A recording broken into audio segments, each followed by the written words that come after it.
best friend in high school and I, we would ride around Selma, Alabama, and he didn't have a tape deck in his car, so we would ride with a boombox. We would play this music.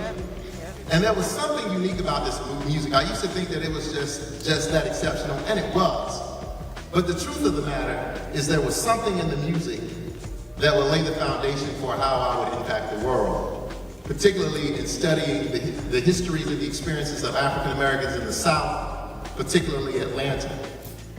With this being said, about 3 years ago, I was at the barbershop and Rico walks in, and he and I get into a conversation. And I tell him this story of when I went to graduate school, you know, how I ended up studying the Dirty South. And so I told him, I said, I played college football and I went to do a master's degree. And they said, well, what is it that you want to write about? Shouldn't you write something about being a college football player?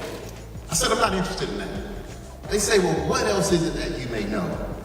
I said, I know everything there is to know about the Dirty South. And as a result of that, at the same time, the famous black poet, a gentleman by the name of Fahamu Salam, basically argued that Outkast and Goody Mob basically whistled Dixie and presented themselves as Southern to get a mainstay in the hip-hop industry. And I totally disagreed. And I did so under the auspices of writing a master's thesis entitled, What Y'all Really Know About the Dirty South, Working Towards a Black Southern Aesthetic in Hip-Hop. Now, there were a couple of places that really kind of pushed me into looking at this whole idea of the Dirty South. And the most important piece was in that first album of Southern Playlistic Calic Music when Big Brew gets on the ones and twos and he starts out by saying, operating under the crooked American system. Outkast, pronounced Outkast.